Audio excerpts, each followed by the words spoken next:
रिद्धिमा की शादी को अभी ले देकर 60 दिन ही हुए थे कि रिद्धिमा अपने मायके से विरह की चरम अवस्था पर थी। नहीं नहीं नहीं नहीं, और नहीं रहा जा सकता मम्मी। मुझे यहाँ रहते रहते पूरे 60 दिन हो गए, वो भी तुम्हारे बिना।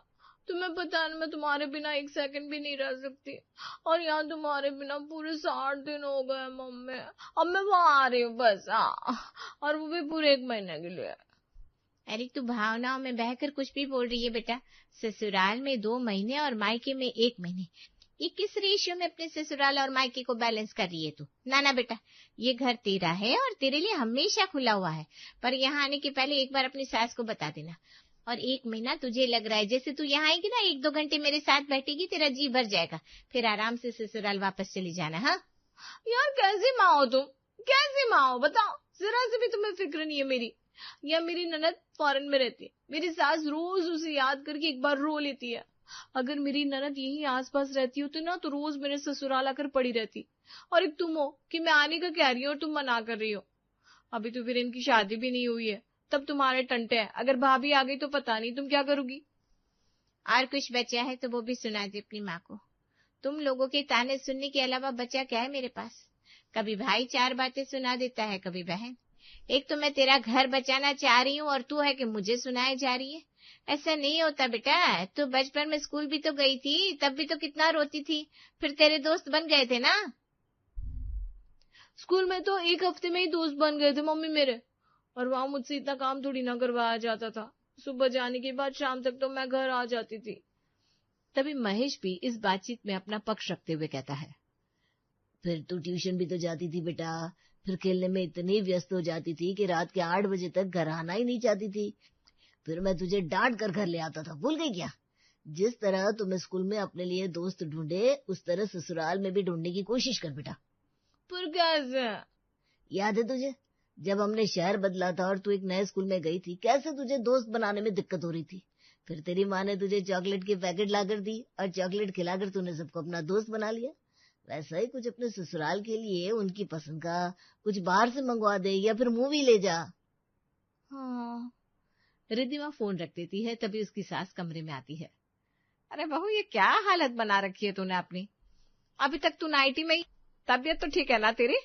आज नकुल के मामा मामी आने वाले हैं, वो तुझे ऐसे देखेंगे तो अच्छा नहीं लगेगा। जा जरा तैयार हो जा और कपड़े बदल ले। जी मम्मी जी।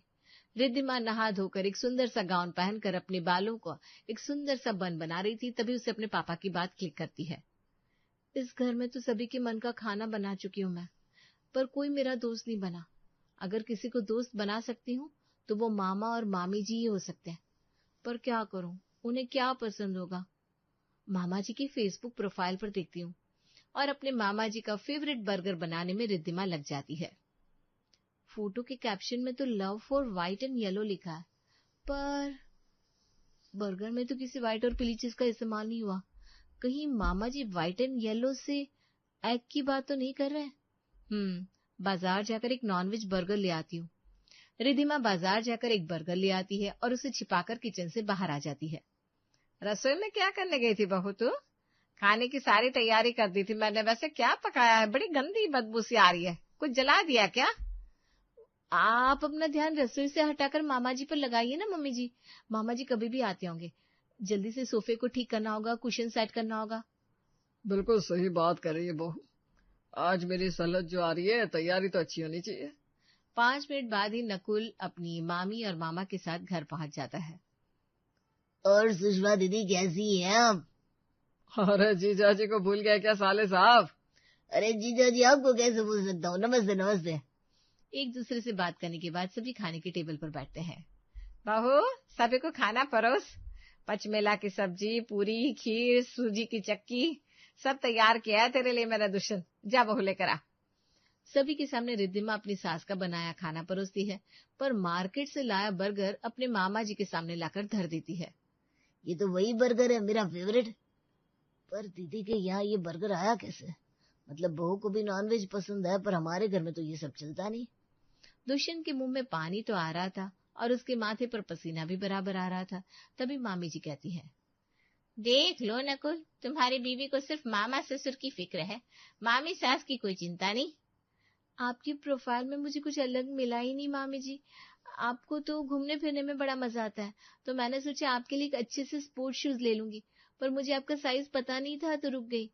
मामा जी को एग बर्गर पसंद है, ये जैसे ही मुझे पता चला मैं मार्केट से खरीद कर ले आई।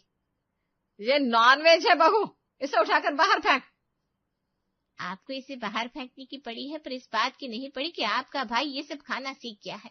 बताइए जी, आपने तो मुझे कभी इस बारे में बताया नहीं। और ये कौन सी फेसबुक प्रोफाइल है? इसके फोटोज मुझे तो नहीं दिख रहे, पर बहू को दिख रहे हैं। अरे बहू, तेरे दिमाग में ये उल्टी सीधी बातें कहाँ से आ रही है? मैंने कब कहा कि मैं ये सब खाता हूँ? मामा जी आप नहीं खाते तो मामी की कसम खाकर बोलिए। और बस दुष्यंत बेचारे का भांडा यहीं फूट जाता है। जो दुष्यंत अपनी बीवी के साथ अपनी बहन के ससुराल में वीकेंड पर छुट्टियां मनाने आया था, उसका तो शनिवार के दिन ही शनि भारी हो जाता है। सुषमा जी, रसोई कितनी बार घिसेंगी आप? अपने सब कुछ धो लिया और बहू ने बताया भी कि उसने रसोई में कोई चीज रखी नहीं है, पैकेट अलग से रखा था। अब आप ये सोचिए कि इस सब के चक्कर में आपको ये पता चल गया कि आपके भाई को मार्केट में ऐसी चीजें खाने की आदत लग गई है। हाँ मम्मी जी, अब छोड़िए ना, मैं तो बस मामा जी के साथ अपने रिश्ता अच्छा करने की कोशिश कर रही थी। सैटरडे को तुम सबके चक्कर में मैंने छुट्टी ले ली। अब मुझे इसका काम कल संडे को जाकर ऑफिस में करना पड़ेगा। मामा जी भी वापस लौट गया और मेरा काम भी बढ़ गया। पर आपको शनिवार को छुट्टी क्यों नहीं देते? मामा जी बता रहे थे कि प्रेम को पुणे में जॉब लगी है और ड्यूटी सिर्फ मंडे टू फ्राइडे ही करनी पड़ती है। उसके बाद फिर आराम से 3 घंटे ट्रेवल करके मुंबई वापस आ जाता है प्रेम मामा जी के पास। प्रेम तो महज 24 साल का है और उसे इतनी अच्छी नौकरी मिल सकती है, तो आपको क्यों नहीं? ये बात सही कह रही है बहू। बेटा तू भी ऐसी नौकरी ढूंढना। आजकल बड़ी कंपनियों में ऐसी तो नौकरी होती है सिर्फ 9 से 5 की, और फिर आराम करो और उसमें 5 दिन में 2 दिन घर पर रहो और 3 दिन ऑफिस जाओ। इस कंपनी में पिछले 6-7 साल से काम कर रहा है तू, पर ना प्रमोशन मिलती है ना वहां तेरी इज्जत है। मैं तो कहती हूँ छोड़ दे इस काम को। 1 महीने बाद अपने नए काम का ज्वाइनिंग लेटर लेकर नकुल घर आता है। हे भगवान, सच में तू बड़ा ही सच्चा है।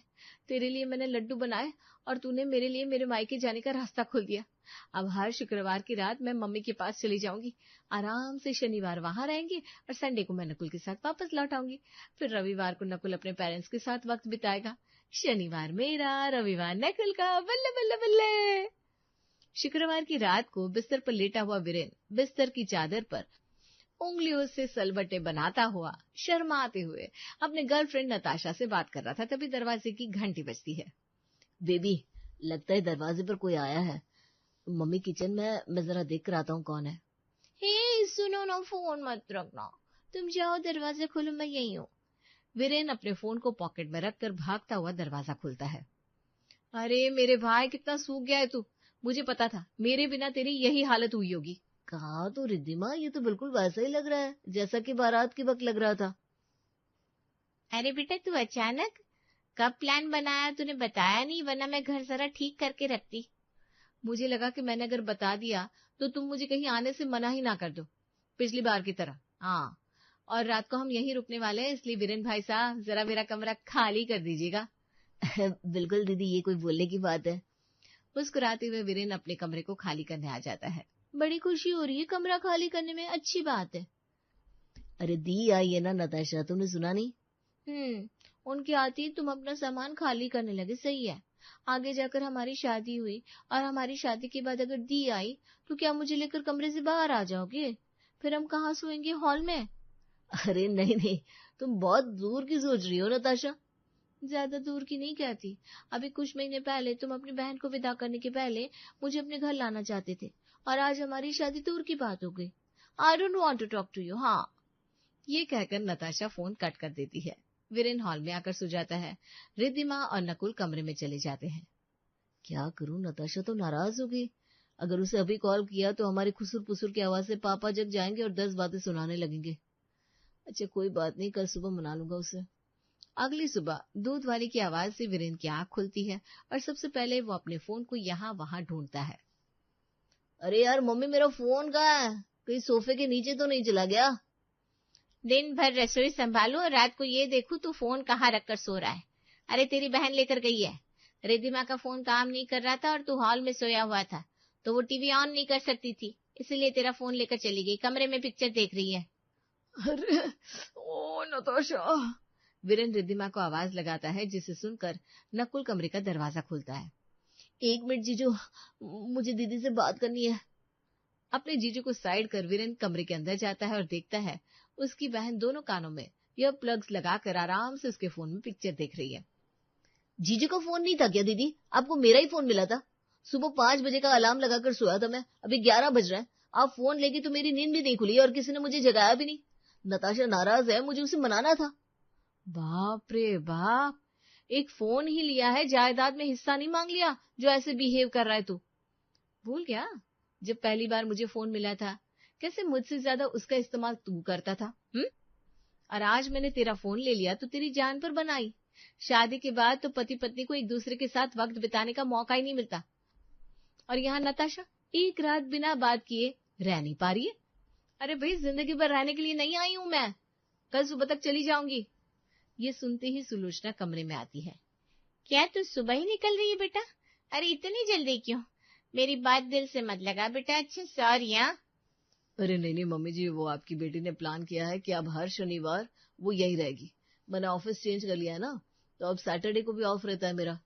ये बात सुनते ही वीरेन सबसे पहले जाकर नताशा को बताता है, जिसे सुनते ही उसकी भौहें आसमान पर चढ़ जाती है।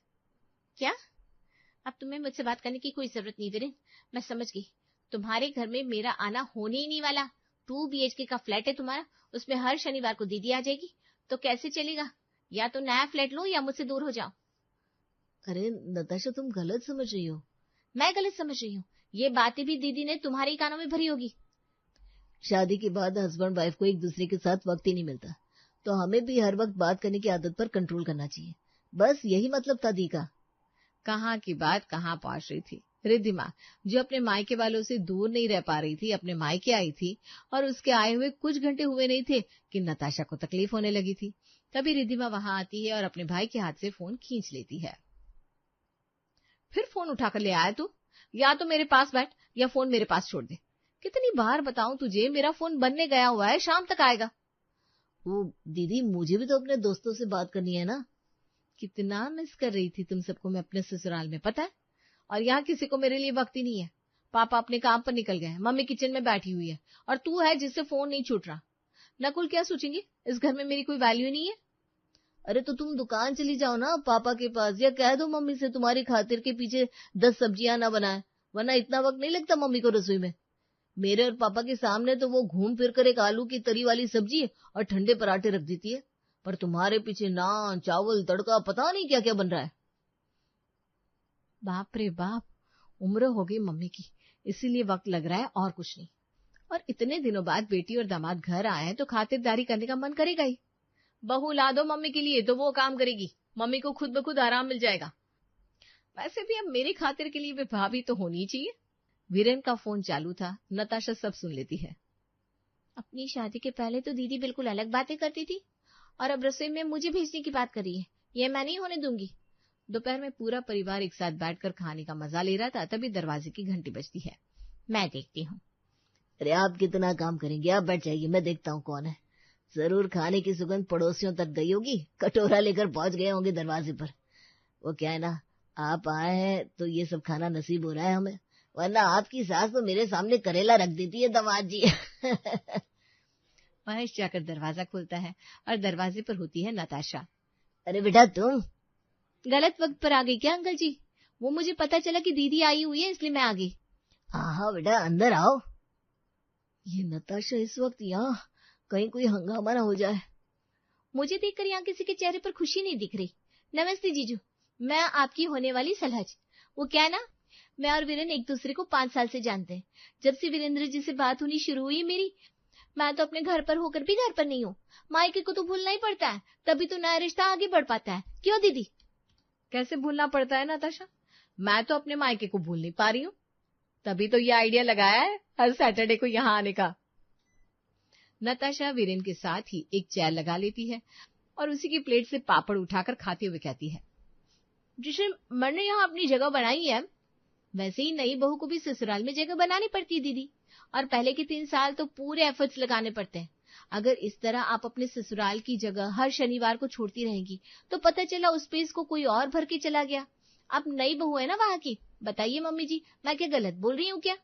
नहीं बेटा, तुम गलत नहीं बोल रही हो, पर हफ्ते में एक दिन में क्या तकलीफ है? तो फिर ऐसा करते हैं ना, आप लोग मेरे घर रिश्ता लेकर आ जाइए और इस महीने ही हम शादी कर लेते हैं। फिर हर सैटरडे जब दीदी यहाँ आएगी मैं अपने मायके चली जाया करूंगी। अब एक हफ्ते में एक दिन तो मैं अपने मायके जा ही सकती हूँ ना मम्मी जी। हर हफ्ते बेटा? मतलब मुझे तो तकलीफ नहीं होगी, पर आसपास वाले तुम्हारी मम्मी को ही बातें सुनाएंगे कि भाई ऐसा क्या है जो हर हफ्ते तुम्हारी बेटी वापस आ जाती है। लोगों का तो कुछ भी है ना बेटा, जितने मुंह उतनी बातें। और तो और नताशा, सभी को ये भी लगेगा ननद को देखते ही तुम अपने मायके चली जाती हो। तो फिर संडे का रखते हैं, क्यों वीरेंद्र जी? और संडे का क्या, बात तो छुट्टी की है ना। तो वीरेंद्र तो पापा के साथ दुकान जाता है, तो हर दोपहर को आराम से मैं अपने मायके जा सकती हूँ। क्यों वीरेंद्र? यहाँ आए हुए तुम्हें एक दिन नहीं हुआ कि ड्रामे शुरू हो गए और तुम्हें अपने मायके की याद आ रही थी। चलो अच्छा है, एंजॉय। अब नताशा ठीक ही कह रही है मम्मी, मेरा मतलब है आपकी होने वाली बहू ठीक ही कह रही है। शादी के बाद बहुएं अपना घर ही संभाले वही अच्छा है। मैं भी चलती हूँ। क्यों वीरेंद्र?